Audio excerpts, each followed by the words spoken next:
This is the E-commerce Edge podcast with your host, Jason Greenwood.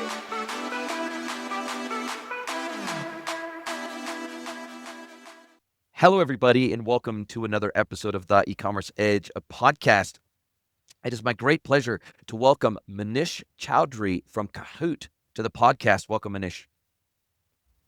Jason, thanks for having My me. absolute pleasure. And we were talking about off air that you're based in Connecticut there, right next to New York, and you said you've been getting some snow lately, so it's been a little bit chilly. Hopefully we'll heat things up with this conversation today. Looking forward to it. It was about 14 degrees earlier this morning, but I've got some hot topics and I know you've got some hot takes. So I love it. I love it. Now, before we get into Cahoot, what it is, you've been running Cahoot as the founder and CEO for the last 8 years. But what some people may not know is that you also are the founder and CEO of Pulse Commerce, which you've been running for 26 years. And then prior to that, you were in software engineering at UPS Supply Chain Solutions. So why don't you tell us how, obviously you've been in this game for a really long time. What's your origin story in terms of how you even got to come into the commerce space at all? Yeah, so going back to e-commerce, this was in my dorm room at the University of Bridgeport. I wasn't intending to start a business at the time. It wasn't sexy. Startups weren't sexy. Everybody of my age at the time needed adult supervision, so as to speak. The Facebooks of the world and all of those came 10 years later. Startups were hard. I had a friend who needed to make tuition. He was an international student. I was very lucky. I had full scholarship. So I'm like, I think I like the energy, I like the hustle, and I think we can do something great together. And that's how the business was born, because people started demanding receipts for tax purposes so they could write off business PC. And we're like, oh, do we need to provide you receipts? So then we were asked to go incorporate the company. So this is how it started at the dorm room in the University of Bridgeport, Connecticut. Wow, I love that origin story. And look, you've worked more on the, let's just say, internal logistics side of commerce. That's where you cut your teeth. Famously, Pulse Commerce, order and inventory management platform. So clearly an omni-channel, strategic omni-channel play, buy anywhere, fulfill from anywhere, return to anywhere system for omni-channel merchants. You built that up over the last 26 years. And then we have Cahoot now, which is the newer baby to the fold of businesses that you've built up, but also in the logistics space. But it's the world, you bill it. I've never worked with Cahoot before, but you bill it as the world's very first peer-to-peer fulfillment network. And presumably the idea for Cahoot came out of some of the work you were doing with some of your clients over at Pulse Commerce. And then I'm guessing, and I'll ask you the question, but you obviously wanted to connect the dots between order and inventory management and how that process was managed, and then give merchants more power over how they got goods into their customers' hands. And it's interesting because Amazon in the United States doesn't run this model, but Amazon in Mexico does. And that is that they effectively have, instead of having fully employed drivers working for Amazon, they have contract drivers, and they basically have an app that the drivers can download. They can find out what parcels are available to collect from Amazon local to them, and which parcels maybe are going to be delivered into the area that they live or something like that. And so in that sense, it's almost an Amazon facilitated peer-to-peer delivery network, just mediated by Amazon. And when they clip the ticket, they effectively get a commission on everything that they deliver. And so it's interesting to see how this model and why this model works so particularly well in Mexico. Like, I've never seen us, apart from the very large trucks that are like interstate trucks. In the US, I see Amazon small last mile delivery vans everywhere. Some of them self-driving, like in Scottsdale. I think some of those self-driving, fully self-charging electrical vans, the small delivery vans for the last mile. And so they own middle mile, last mile. And what's interesting is in Mexico, I have never seen last mile Amazon delivery vans. And I think if I had to read between the lines, I think one of the reasons why a more peer-to-peer like model works in Mexico, and I'd love to get your take on this, is because Mexico addressing is super complex. It is super difficult to find certain locations. Many people in Mexico don't have a street address. They've got a pathway address. So like in Guanajuato, for example, where you've got a whole entire hillside of houses and maybe one main road to service that entire hillside, and then a bunch of walkways off of that main road, your address might literally be a pathway address, not a street address. And having delivery drivers who deliver into the region that they live makes a hell of a lot of sense because they know the area. They know exactly where everybody is. They know how to find everybody. They know how to get the parcel into the customer's hands. And that to me feels like one of the superpowers of peer-to-peer delivery. There's a lot of advantages. Peer-to-peer, going back to your Napster days, if you remember the peer-to-peer music sharing site, essentially it's load balancing. It's leveraging the power of many, which also happens to be our slogan. It's trademarked, so people can get it. And essentially, what Pulse Commerce did was it was a software solution. It was a SaaS. We were the retail ERP for our SMB merchants, primarily mid-market merchants. Everything that you could take an order. We had a storefront platform. We also integrate with all the leading platforms out there: Shopify, BigCommerce, Magento, WooCommerce, you name it. And then we would take it all the way to shipping, in warehouse management in the Pulse Commerce system. But many of these merchants, one, they would prefer to either outsource fulfillment, or they were located, let's say, in New York, and they needed to deliver cost effectively to their customers in California. And we had other clients that were based in California that had the equal and opposite problem. They needed to deliver cost effectively to customers on the East Coast, New York. So imagine two exact merchants that have warehouses of their own. They do great operations, but you cannot, there's no physical way to transport those goods cost effectively. And then it takes longer to deliver. It costs more because it takes more fuel. It's bad for the planet. And essentially, they both have space available to do more.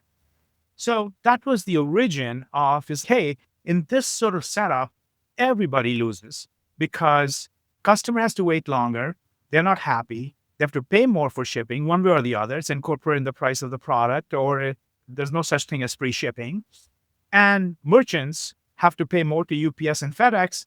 And FedEx and UPS also, they don't really like these very long distance zone 8 shipments.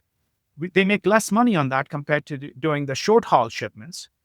So net, it is basically not a win for anyone. And that's what we did is, hey, if we connect the dots, if we connect all these merchants into a virtual network and we vet them very, very strongly that, hey, can they be relied on? And it's an opportunity for them to make extra cash from their underutilized asset, which is the warehouse. If I have 30,000 square feet of space and I'm only utilizing 20,000, that 10,000 square feet is just going idle. My rent doesn't change. My mortgage doesn't change. My utilities, for the most part, don't change. And I have a fixed labor force. And many of these merchants may have seasonal demand where they need to lay off workers. And then why can you not utilize this year round? And that's what the concept of Cahoot, like an Airbnb for warehousing, but you're providing fully managed service. It's not just you're renting the space, but you're providing. And that's what Cahoot has done, is essentially created a large-scale global network comprised of independents that work collectively under Cahoot's governance. So just think of it like Uber. You're requesting a ride from Uber.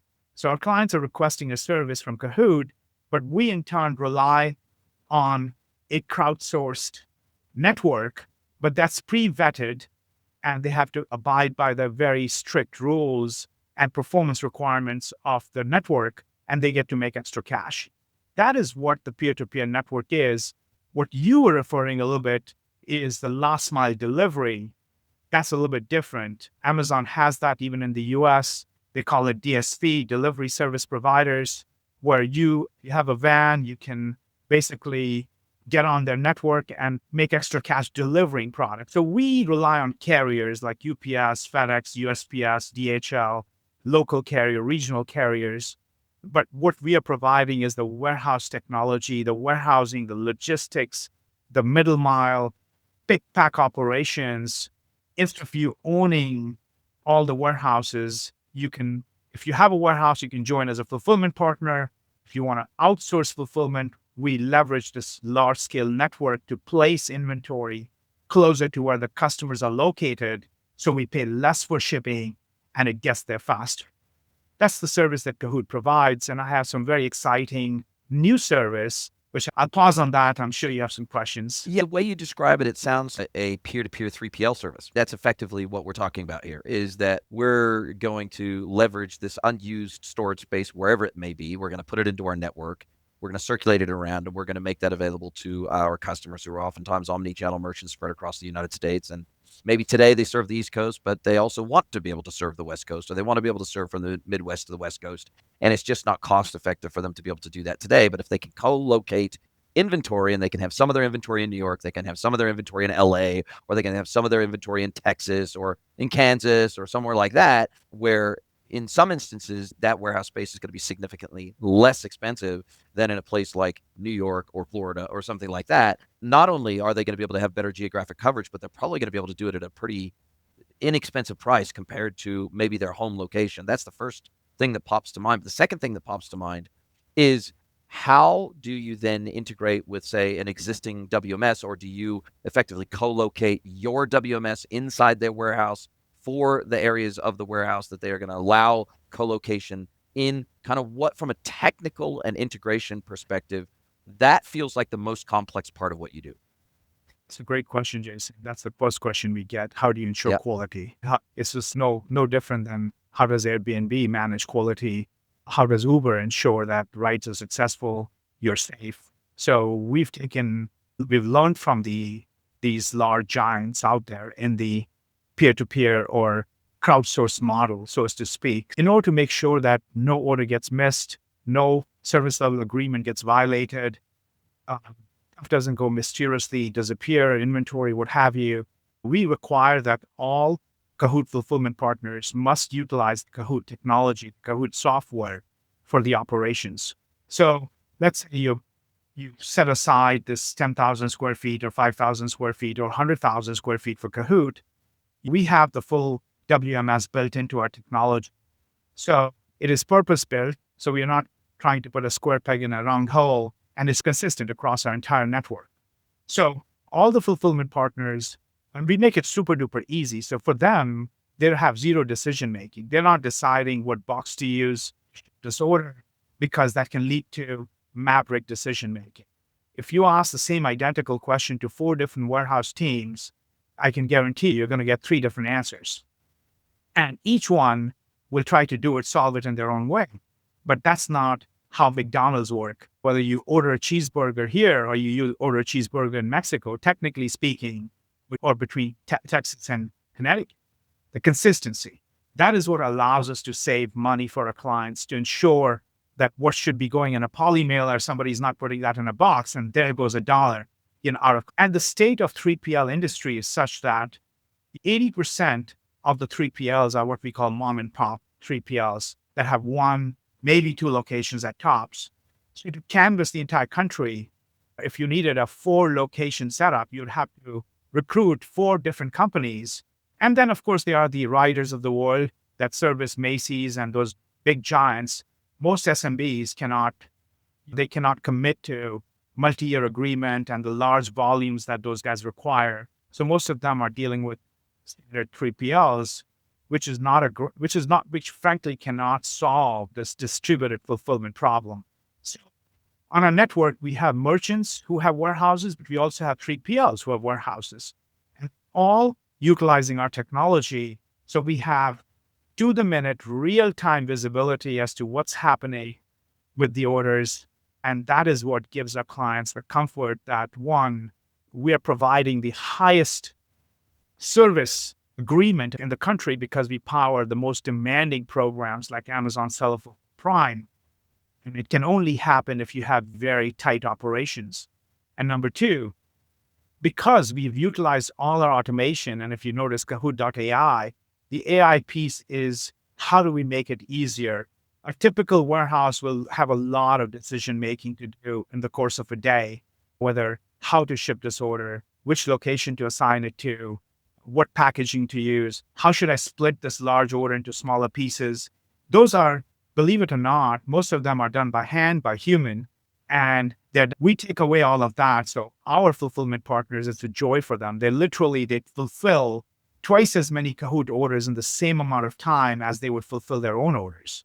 So they frankly like the technology and they like the support that they get. And this is what allows us to keep everything humming. And is there a scenario where you go to a 3PL, you say, or you go to a retailer that's got effectively shipping services, warehouse services that wants to join your network? They've got excess capacity in whatever facet and form that takes.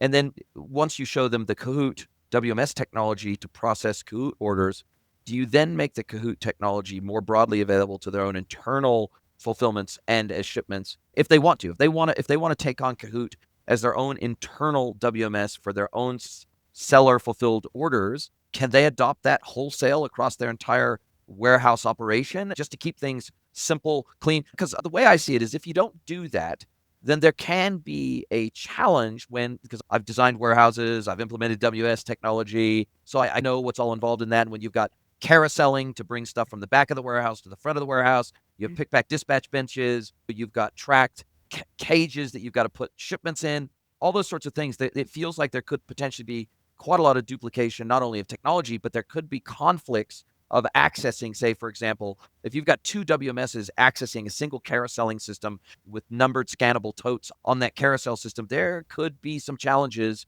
around making two separate WMSs play nicely together in the same warehouse space. I think you're right. When our fulfillment partners or even sellers, they may start out by utilizing our system for a small portion of their overall business. And then they realize and see in action how easy and how automated it is. Many of them will transfer over the rest of their business. We don't mandate that, of course. And you're 100% right that it can be challenging. But for us, to ensure quality, because our clients are counting on Cahoot for absolutely outstanding quality and ensuring that nothing gets left behind. And we have all these checks and balances, which is a big challenge with the 3PL. How do you audit your 3PL? How do you know? Are you reacting to customer complaints? And if you're doing that, you're already too late. So Cahoot provides that layer of command and control. And our fulfillment partners know that we got all these alarm bells that start ringing based on our heuristics. Our AI system will tell us, hey, approximately this time is when they do their last pick. And it's been 30 minutes since and they haven't done it. And it's a Tuesday and there's no weather related issue. A human should be pinging, or the system is already starting to ping and say, hey, just making sure that there's no issue because we cannot deal with a violation. And so those are the advantages. And almost every software is going through a bit of renaissance. And whatever technology you might have had, if you're not going to find cheaper, better, faster way in today's world, you're already behind. And do you primarily focus on the retail e-commerce or omnichannel commerce space, or are you also dealing with B2B e-commerce and B2B operations? And the reason I ask that is because it's a very different value prop when you're trying to ship a t-shirt in a satchel versus in the B2B world, it's cartons, pallets, and containers. It's not individual items in a poly bag, right? Usually. And as a result of that, the fulfillment needs, the logistics needs, the 3PL needs of B2B operations oftentimes are significantly more complex than retail operators. And you have things like lots, in batches, units of measures, inners, outers. Like you've got just a world of complexity in B2B that you just do not have in a retail ops. And so I'm just wondering, is it your goal to maybe you only deal with retail today, but maybe B2B tomorrow? That requires a very different configuration of a WMS, and it requires very different capabilities in a WMS when you're operating in a B2B versus a B2C or D2C environment. Is it your desire or goal, or do you already have some B2B level functionality in Cahoot? I think, Jason, you definitely know your WMS and definitely know all the back office functions. So for us, we are a full service provider. In order to save clients money, you cannot bifurcate your business into when a container comes, some of it is for direct to consumer, some of it is for wholesale, some of it is for retail replenishments.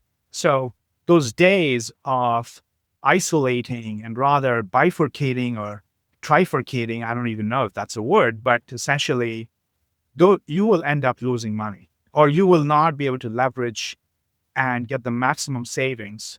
And that's for that reason, Kahoot is a full service provider.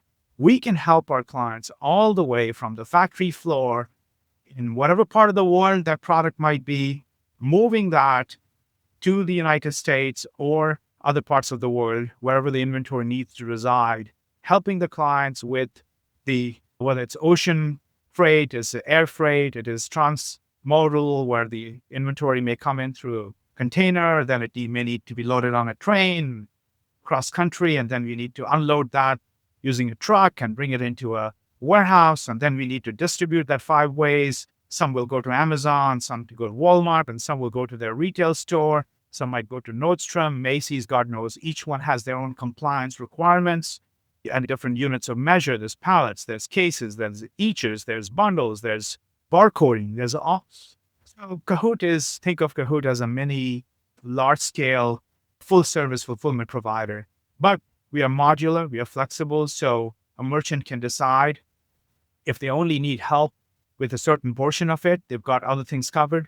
So yes, and all of that is driven through technology, because technology is what allows us to be effective and be cost-effective, both efficient and cost-effective. And people are running lean, people are working with fewer staff, and the technology needs to be available to make sure that whatever happened, let's say last month, and you need to look that up, you cannot be going on somebody's email box to check for answers. And 6 days a week fulfillment, which is what we do for retail, seller full prime, it's unheard of. The traditional 3PLs can't even touch us because they're operating on still somewhat of an old school model. But we're competing with the Amazons of the world, which does 6 days, 7 days a week delivery. And if I can shave 1 day off of transit time, which means customers get their products 1 day faster, and our merchants don't need to upgrade shipping to 2-day air or overnight air, because customers are receiving their products cheaper and faster. So that's what we do. And we have a very exciting new service that we are introducing on the return side, which takes our peer-to-peer model to the next level. Okay, my sole and most important next question is, how the hell did you manage to pull this off when you are combining so many areas of domain expertise under one roof? And by that, obviously, if we're talking international shipments, we're now talking more like a freight forwarding service. If we're talking domestic bulk shipments, then we're, in some instances, maybe we're talking LTL, maybe we're talking individual shipments, maybe we're talking freight broking in some instances, where we've got some sort of freight aggregation happening at some point along the delivery journey for B2B shipments. We have so many areas of service that you cover. You're not just providing the physical warehouse location, and you're not just providing the pick, pack, dispatch capability, but obviously on the receiving side, they now need to devan, they now need to put away, they need to do all the services that any 3PL would typically provide. Plus, if we're going to be providing freight services, both domestic and international, along with that, we're now taking on a level of responsibility that is not normally covered under one roof. Even if I was looking at domestic freight brokerage, right, versus international freight forwarding, I would usually have at least 2 companies that I was working with. I would have the local freight broker and 3PL service, and I would have the international freight broker or freight forwarder logistics services. And maybe the international one would be able to provide some services like trans-shipping under bond and things like that, and to deal with tariffs and all that sort of stuff. But then domestically, they're going to deal with a whole different set of problems with multimodal delivery and tracked versus untracked and everything else. So it feels like you are bringing such a broad range of services under one roof. It feels like you'd have to have quite a large number of subject matter experts in the team. Yes, we do. We do. That's why it takes this long to build something of this magnitude. These are, going back to my Pulse Commerce days, having these relationships in place where we have the highest level of partnerships and relationships with nearly all the last mile carriers. We also have relationships with the freight brokerage, the top freight brokers in the world, freight forwarders, customs brokerage, and all the sales channels like the Shopify's of the world where the orders can originate. So yes, we are taking on a lot, but we look at it this way: the total cost of ownership. The minute you have the same work being duplicated and triplicated, first of all, the seller, the merchant, has to do a lot more. Let's say you're moving goods from overseas, let's say from China. You need to declare your goods. You need to provide the weight, the dimensions, the units, and you need to disclose all that. You're going to enter this in one system. Then the next system, you're going to try and enter that again, but most people are lazy. They won't enter in.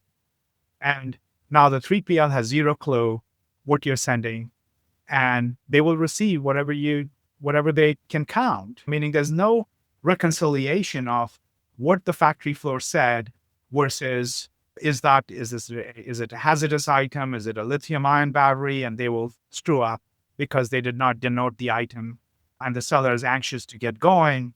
And that's where we see things that do go wrong. And by collecting the data right from the source and carrying it all the way. So for example, if you're working with Cahoot and you want to move a container of goods, you will enter the information in the Cahoot system. Then we have technology integrations built in with our freight forwarders and custom brokers that we will then basically provide you a quote. If that's something that you find it acceptable, then we can bind that quote and you can ship, and we can track that all the way. When is it arriving in the port in the US? Then we have another partner that's basically already informed when they need to pick up the drayage. Because otherwise, what a typical scenario would be, merchant got busy, they may or may not track it. They're now having the port dwelling fees add up for 3 days, and they're getting a frantic call that if you don't pick this up today, we're going to charge you another $1,000. And then they go looking for another provider to bring that container to a drayage facility, and then they need to distribute. Most of the time, merchant is so fatigued by then that now they're like, okay, whoever's got me this, now can you do this? You're basically trying to put a square peg in a round hole, whereas we have basically designed our system with the end goal in mind. If I'm going to be shipping 1,000 individual units from California to New York, I don't need to save $500 on drayage. I'm going to lose $500,000 in freight otherwise. About winning the war, not the battle. And I see that merchants are many times very short-sighted. They are, how cheaply can I bring it from the port of Long Beach to the warehouse, but I'm going to lose my shipping my last mile shipments all day long. So, and then proper assignment of packaging. Is it the right packaging to ensure safe delivery of those goods? Otherwise, damages in transit for the last mile, customers unhappy, bad reviews. There's so many things, and this is just to scratch the surface. And the minute you start distributing that 4 ways, meaning you have 4 locations that are fulfilling, making sure that no order gets left behind, it's a lot of work. But that is what gives merchants the unique competitive advantage, because logistics today, you think about the agentic e-commerce, you don't even know what keyword. In fact, the technology is such that AI, you cannot reproduce the steps that the user took They're not to sharing buy that your data. item. And you have zero idea what led to that purchase. And the only thing you have under control is your shipping and delivery and fulfillment and returns, which means the second half of the post-purchase equation is more vital than it has ever been, especially now with agentic coming into play. Yeah, I couldn't agree more. And when you first do an integration with a merchant operation, B2C, D2C, B2B, whatever it is, do you find yourself more often than not integrating? Off the top of my head, there's 3 places that I would see that are natural for integration. Either into the commerce system if they're a pure play e-commerce merchant that's, say, for example, only selling through Shopify. Integrating with their OMS if they're an omni-channel merchant and they have an OMS sitting behind all their omni-channel operations and order routing and dispatch rules and shipping tiers and all that sort of stuff. And maybe even they do parcelization and everything else in OMS, possibly, but usually they're just using it for order orchestration at that stage. Or ERP, like if they're aggregating all orders inside their ERP from all channels and they don't really have an OMS, then I guess in theory, they could completely leave it up to Cahoot to do the order routing, to do the based on where inventory is held, based on the least cost routing being run inside Cahoot, the parcelization done inside Cahoot, the packaging done inside Cahoot, everything else. Presumably, they could leave that all to Cahoot if they wanted to. But I guess then they would also be relying on Cahoot to do things like warehouse location stock transfers based on momentum selling, based on other inputs from external systems, like weather systems, et cetera, to do some of the lightweight demand planning that you need to be able to do to be able to make sure that a warehouse has the appropriate level of inventory at any given point in time. So there's a lot of places to plug into operational systems to be able to make your system perform at its best, right? And we integrate with nearly 4 dozen applications out there, all the leading ones, whether it's ERP of the world or the order syndication platforms and aggregation platforms like Channel Advisor, Rhythm, and several others, in addition to all the popular sales channels like Amazon, eBay, Walmart, and e-commerce and all that, plus all the carriers, direct integration with all the carriers. And plus we have our open API. So we have 4 dozen plus ready-made integrations that can bring, depending on the complexity that the merchant has, whether we need to fetch the order from the ERP or from the OMS or from the sales channel directly.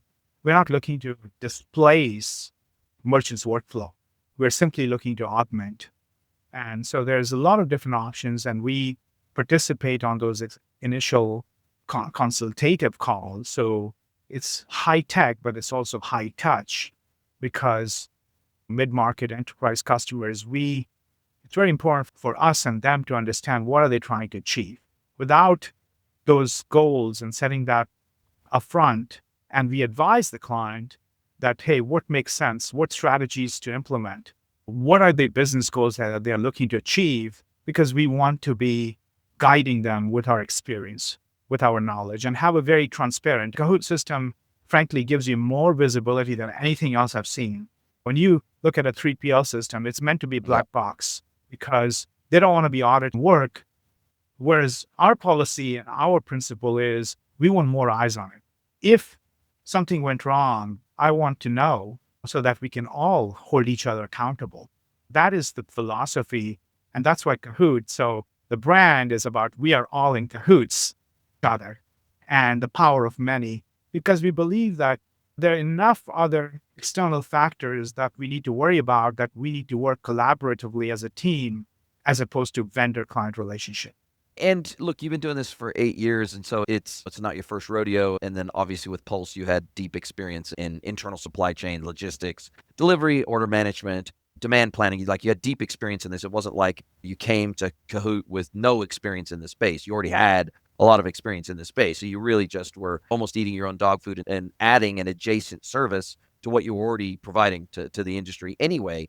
But it seems to me that I guess the next question that naturally drops out of this is, how do you make your money? And I would assume it's potentially a combination of, hey, look, we're clipping the ticket on every tier of service that we provide. Hey, look, if you're going to be having storage within one of our co-located warehouses, then we're going to split the fee that you pay for that with the storage provider and with Cahoot. If we're supplying pick, pack, dispatch services, then we're going to charge the merchant a certain fee for each order that we pick, pack, dispatch. Maybe it's based on weight, maybe it's based on volume, maybe it's based on just pure numbers of orders processed, and then we're going to clip the ticket on that service. Okay, cool. Now we're a freight broker for some orders. Cool. We're gonna clip the ticket on that. We're effectively playing the role of the freight forwarder on some orders, so we're gonna charge a small margin on that. So it's kind of everything to do with the logistics world is tiny margin, massive volume. And that's how the whole entire logistics game works. It's cartons, pallets, containers, and transport ships. You're 100%.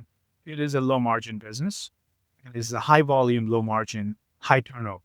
So we are very transparent about them with our clients. Essentially, where do we make money? Just like the industry, we've got the technology, the software, which is generally a subscription for ensuring that our connections are live, and we spend an inordinate amount of time keeping up with all the changes. And believe it or not, the changes have been fast and furious. I haven't seen as many changes in the last 2 years as I've seen in the previous 20. That's just tells you the speed at which everyone is moving. And so to make sure that everything runs smoothly. So there's a software and subscription fee, which is, we are a technology company at heart, but we are tech-enabled service. So it's not just a software and here are 2 names and numbers, why don't you go figure it out? No, we are a fully managed service, like Uber. When you request a ride, Uber, you don't care who the driver is. Yes, you care, but you're holding Uber responsible. And that's what Cahoot provides. So we have built all these partnerships and relationships over decades, vetted them to make sure that one, we've negotiated the best rates we can on behalf of our clients. And if they can get something better than that, then sure, we're not forcing anyone to, but they find that our rates are superior and we make a small margin on top to provide that service, whether it's freight, whether it's parcel. Many of the parcel services are provided at cost. We have a partnership with USPS, which we are required by our agreement to provide the lowest shipping cost period. There are many services that are in favor of the client. And then for warehousing services, you have storage fees. Yes, we negotiate with our fulfillment partners and we provide a very simple agreement to our clients. So they don't need to worry about what will it cost at this location, what will it cost at that location. It's all a simple agreement, regardless whether you have 1 location with Cahoot or 10 locations with Cahoot. And it simplifies that. And providing billing, if you've ever done, since you are familiar with 3PLs and fulfillment and logistics, if you ever try to reconcile billing, you'll see you'll lose half your head trying to do that. And most clients cannot even attempt to do that. And we've done a great job of simplifying that because, again, we want to be transparent. The more visibility you have, the more you can track the profitability of your products at the SKU level, the smarter you can be. And that's our goal. And so we've simplified all this, provide this plethora of services. You can pick and choose, and it's a great benefit for our clients. You can have a large-scale distributed B2B, B2C network. We are integrated with folks like Rhythm, so we bring in the retail orders. If you're shipping, selling on Macy's, you're selling on Nordstrom, you're selling on Chewy, and then other EDI platforms as well. So yes, we have a lot that we take care of, and that's a pretty large responsibility.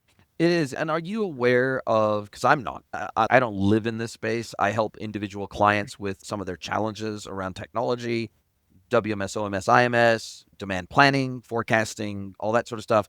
I work with individual technologies that address some of these challenges that some of these larger enterprises have, especially if they're 50 million to $1 billion a year in revenue. They got, I know by default when I go in and I'm consulting to these major players in B2B that they already have logistics problems. Like I could just assume that they have logistics problems, even if they have a mix of owned warehouses plus 3PL partnerships. Like they all have challenges in the B2B world where you've got to do will call at some locations, and then you've got to do maybe store level dispatch for some of your dealerships. It becomes a real logistical nightmare, especially if you're moving a container of building supplies. And you want them to arrive at different days on different building sites, and B2B is an absolute beast, right? And retail has its own challenges around speed, performance, offering different pricing tiers for different levels of performance. Oh, hey, you want it tomorrow, you're going to pay more. If you want it in a week, you'll pay less. So that's the challenge in B2C and D2C, is how can we give maximum flexibility to the customer, but also be able to realistically deliver on the back end operationally across all these different service tiers we're providing. And then, of course, we got reverse logistics, which is way more common in B2C than it is in B2B. So we've got different challenges facing different segments of the economy, right? When you think about the future of where you would like to take Cahoot, apart from reverse logistics, is there anything you don't do today that your customers are asking for and you go, yep, we don't do that today, but give us 6 months and we will be? Or is there any other like big gaps in the market that you're seeing, you've identified, and you're going, yeah, look, we just haven't gotten to that yet because we've been doing all these other things, but it is a priority on our radar over the next 6, 12, 18 months? I mean, there are many things that we do. However, many of them could be improved or could be automated. So, for example, carrier adjustments.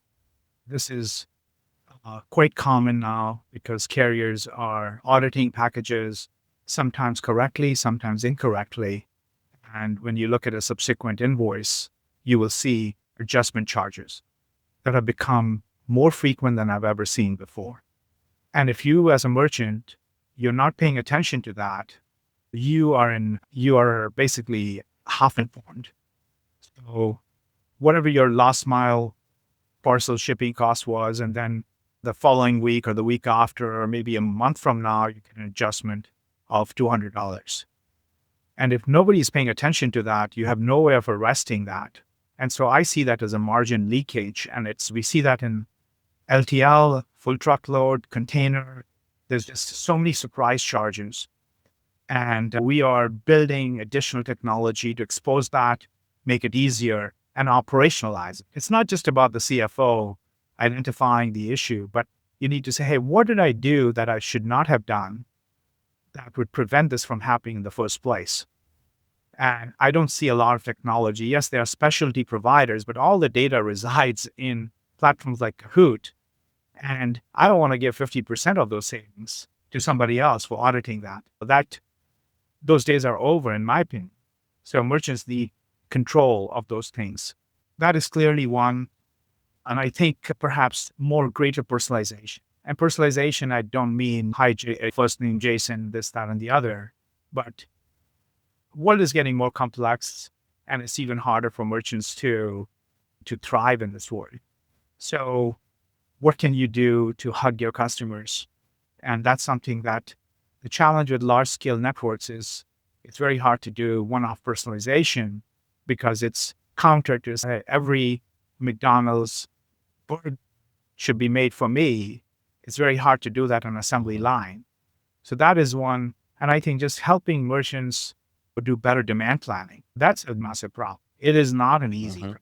It is, especially in an uncertain environment like Amazon, for example. There is no guarantee that what your sales were last month or last year, same period, I can count on that because Amazon has changed so dramatically. The competitive environment has changed so dramatically. Your tariff situation may have changed dramatically.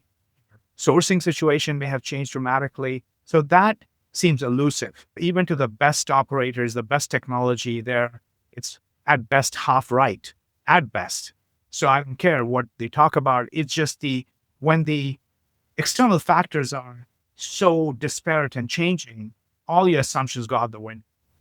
However, we see that at Cahoot, merchants who stock too much, basically they take a hit. They need to be, or if they run out of inventory, they take a hit.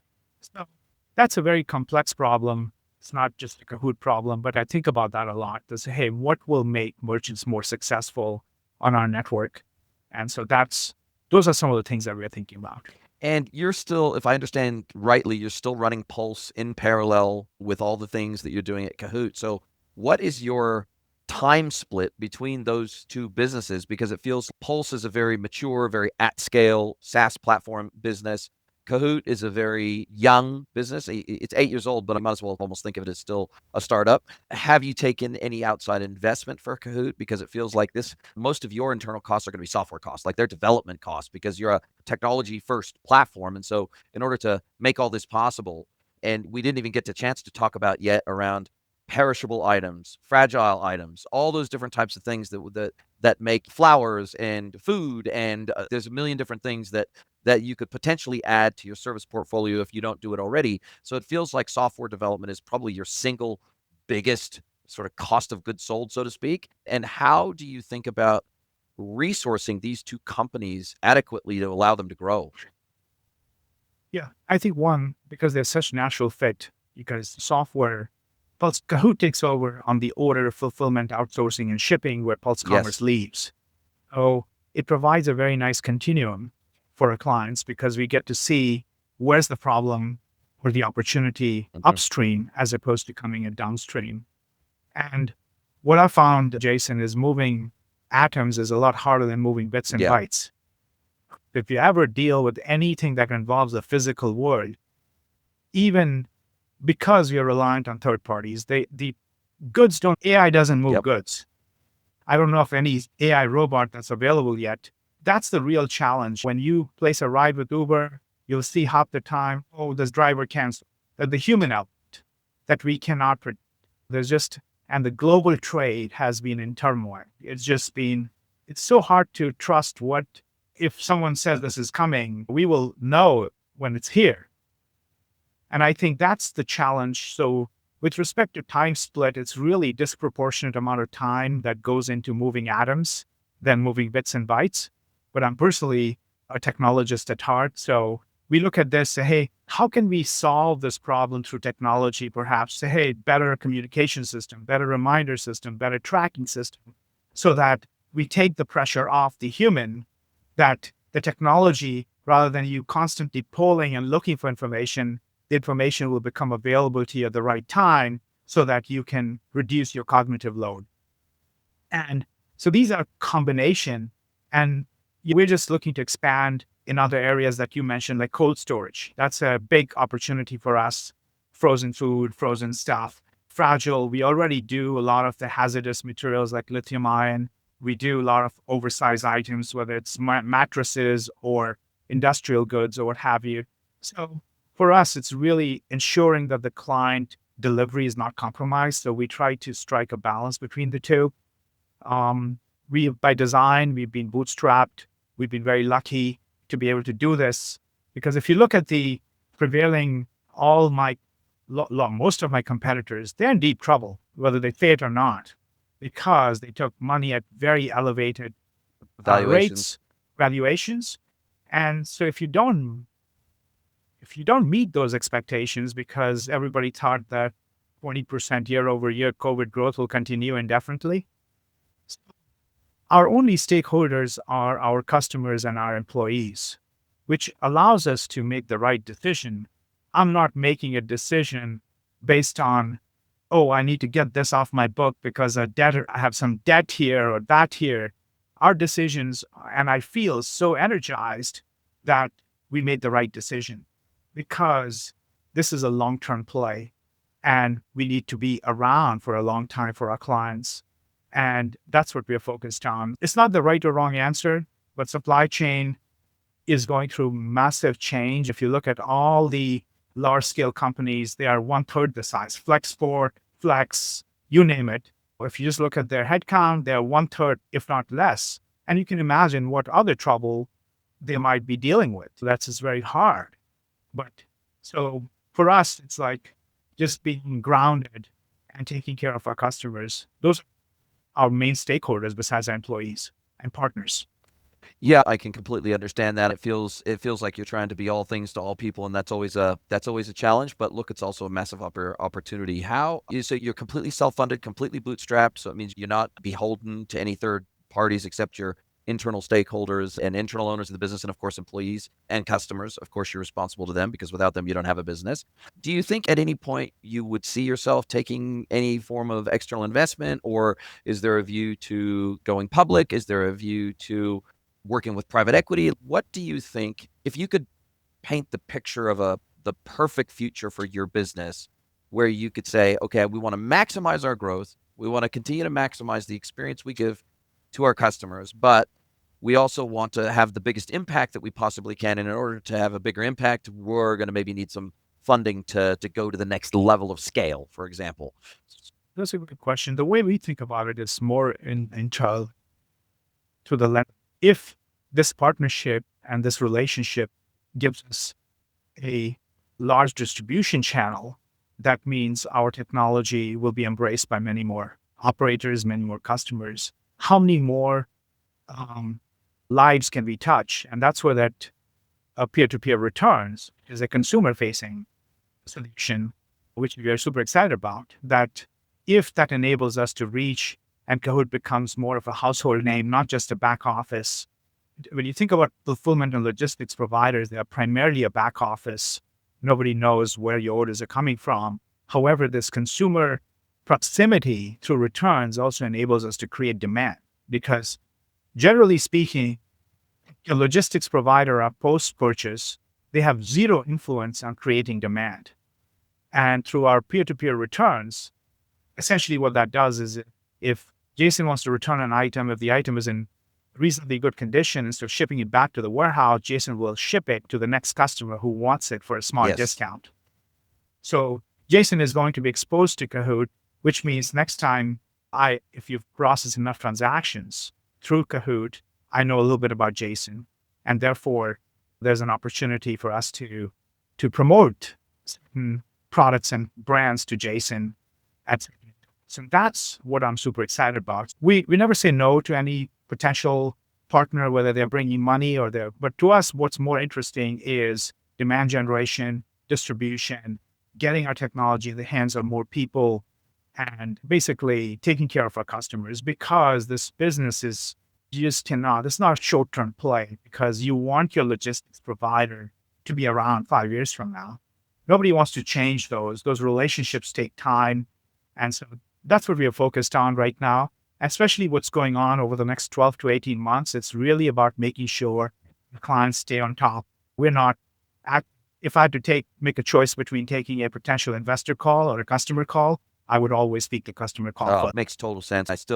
Having said all that, I still can't see how you wouldn't be attractive to an Amazon, or you wouldn't be attractive to a FedEx, or you wouldn't be attractive to a UPS or somebody like that, because the reality is that most of these major international logistics providers, the reality is that they're having their lunch eaten by Amazon and Amazon Logistics. And so the reality is they're really struggling and their parcel volumes are down and their margins are very compressed. And again, look, I don't want. No, I think we never say no and always eager to have intelligent conversation.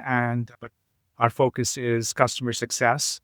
And I'm sure when the time is right, I'm sure we will cross that bridge. But right now, our focus is just organic growth and continue to help our customers. And if you could sprinkle fairy dust, if you could snap your fingers on our industry, like the broader e-commerce industry, or maybe even just e-commerce logistics, what would you change if you could at the snap of your fingers about our industry? I think the small parcel shipping rates have gone a bit too far. That's one thing that I think this duopoly or triopoly, when you see surcharges that are not justified, it is purely to pad the bottom line. The merchants are suffering, and USPS has joined the fray, which I'm not very happy to see. I understand that they need to make money, they need to be independent. There are structural issues at USPS, but it's the merchants that are paying. If you just look back at the last 5-7 years of rate increases, it's crazy. It's unsustainable. That's one. Number two, Amazon does not play by the rules, And they don't hold themselves accountable to the same rules they implement on the sellers. If Amazon screws up with their fulfillment, they'll just cross out the review and say, we take responsibility. What does that even mean? You will suspend the seller for doing that, but you will just simply cross out a review and say, so to me, that is unfair. That is illegal. If you're a marketplace, why are you mandating by shipping? I'm printing the same label, but you get forgiveness if you buy Amazon. If you buy it on your own, no such thing. So I think there's a lot of things that are stacked against large businesses, the monopolies of the world. The rules are stacked against the individual shippers. I wish there was a greater equality, a greater equity, where the smaller businesses had more of a say. And I feel those are just two things that I think of. There are many more, Jason, I'm sure. But I think I feel for the small, medium-sized business right now. I wish things were more in their favor.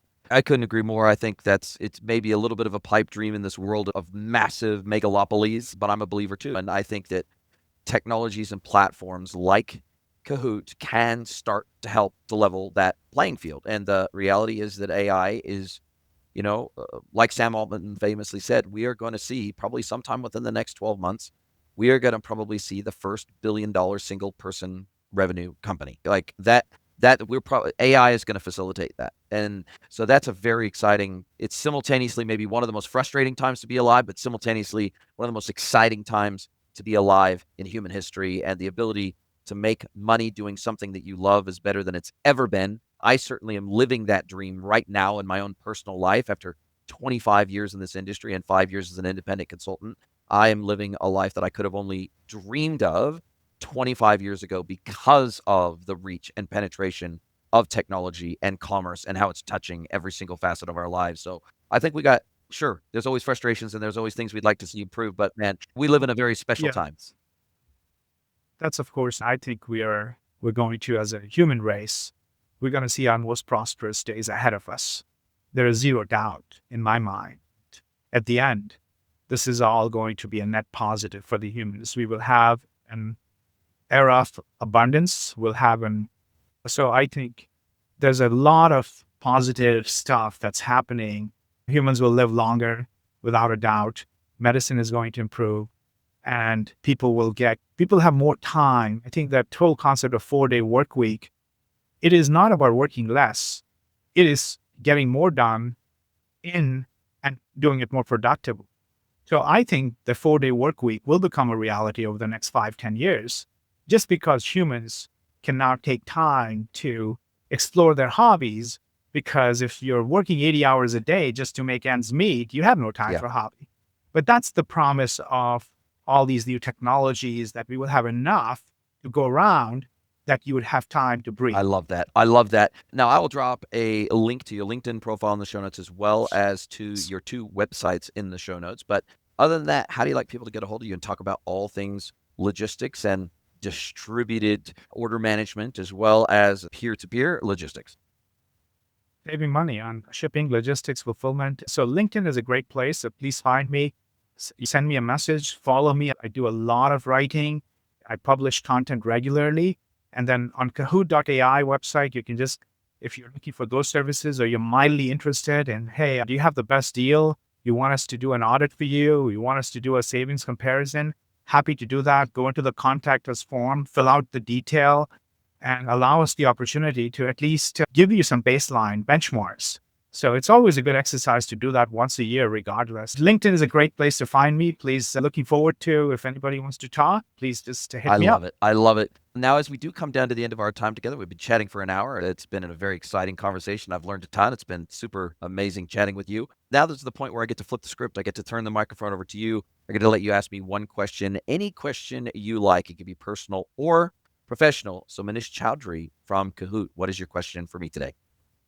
Jason, you put me on the spot here, but maybe you pull your crystal ball out and all the things that you think SMB, e-commerce, online merchants, since you spend a lot of time on this, what should they be paying attention to for the next 3-6 months? So it's looking near term, something maybe counterintuitive that most people don't think about, or perhaps it goes against the standard best practice or what have you. Anything that comes to mind that merchants should be doing or not doing over the next 3 to 6 months? Yeah, bearing in mind that I'm totally focused on B2B ecom and B2B technologies in particular to make B2Bs more efficient, manufacturers and distributors and wholesalers more efficient. One of the things that I'm not seeing enough talk about yet in the B2B world, and I'm trying to shout it from the rooftops, is that historically, when B2Bs were trying to calculate ROI on their digital investments, they did it primarily in 2 ways. One is, how many transactions as a percentage of total transactions can we move online from offline channels? So whether that be physical sales with reps or through customer service or whatever it is, moving those over to self-service e-commerce, punch out, EDI, whatever it is, like what percentage of our orders are we getting into e-commerce channels or digital commerce channels? And then secondarily, they wanted to talk about what percentage of their customer cohort started to use their digital self-service options, right? And I think that is really short-sighted, because even the best B2Bs in the world, Deloitte came out with some data recently that showed that on average, manufacturers and distributors in the United States only see about 9% of revenue moving to digital channels. Even once they've got all the digital capabilities enabled, only about 9% of revenue. But what that doesn't show is two things. One, it doesn't show all the other digital self-service capabilities that are now delivered via the portal, and ways in which we can measure the value to the customer of a portalized experience that don't necessarily translate into clicking the buy now button, right? Things like digital quote requests, things like digital RMA requests, things like digital account management, understanding the status of my account, logging in to pay based on my statement, logging in to see things like MOQs and buying increments and all the download specification documents and spec sheets and MSDSs and all the other digital self-service capabilities that our customers expect from us today, beyond the pure transactional element. If we're not measuring how that is making our customers' lives better, shipment tracking from door to door, all that stuff, if we're not measuring that, then we're not actually measuring the full impact of our digital capabilities that we're delivering to our customer. And that has to factor into ROI, not only for us in terms of taking manual load off of our team members, but also taking manual pain off of our customers' plate. That's the first thing. The second thing is, with multimodal AI combined with conversational AI, there is less of a need to require our customers to change their behavior to leverage our digital technologies than ever before. And I'll give you an example. So in the B2B world, oftentimes transactions still come through as a PDF of a PO that gets emailed to an account manager, and then they manually key that PO into an ERP for fulfillment. Or they send the PO through WhatsApp or Slack or Teams or whatever their communication channel of choice is with customer service or their account manager, right? Or they'll ask for a quote request, or they will ask, how much inventory do you have of this item? Or how quick could you get this to me if I place this order today? They send all these requests through these communication channels to humans, receiving humans on the other end. There is now technology that can sit in the middle and can mediate that with multimodal AI and natural language processing. It can strip, for example, a PO of a PDF off of an email, inject it directly into the commerce platform as if the customer logged in and placed that order themselves through the commerce platform. Historically, we've expected significant changes in behavior by our customers to adopt our digital solutions, right? Where I'm now more of the opinion that the less we require behavioral change, the better. And if we can use technology to require less, and in some instances, there's no behavioral change that can happen because, for example, if I'm on a job site and all I've got is my phone, I'm not carrying around a freaking iPad with me on the job site. I got my phone and I need to order some urgent building materials to this job site to get it there by tomorrow. I'm going to ring up my account manager. I'm going to ping a message to my account manager saying, hey, Bob, Jane, can you get this stuff over to this job site by tomorrow? I am not going to log into a portal and do a search and find a product and go through the checkout process. I'm not going to do that. Expecting a builder to change their behavior it's a fool's errand. You're 100% right. I think that's a Web 1.0, 2, 3, mobile, cloud, and then now conversational Yes. AI, right? This is all a function of Yes. evolution. And this agentic commerce, that's potential and promise, right? That you can be on the road and you could still conduct your business without requiring a human on the other Totally. side. I couldn't agree with you more. I think you need a couple of those instigators. You'll have one big player adopt that and everybody else will follow. Or you'll see that. You'll start beginning to see some competitors gain unfair advantage because they fired or Redeployed. they had redeployed 20 of their sales reps to do something else, and because they're just order Yes. takers. That's not the best use of time. So I think over the next 12, 18, 24 months, you will begin to see many of those. So I agree with you. The digital technologies are going to get even wider adoption without changing human. I love it. Fantastic conversation. I super appreciate your time. Cannot wait to speak to you again soon. Thank you so much. Are you a B2B or D2C e-commerce merchant? Then head over to greenwoodconsulting.net to learn how we can help you scale your business.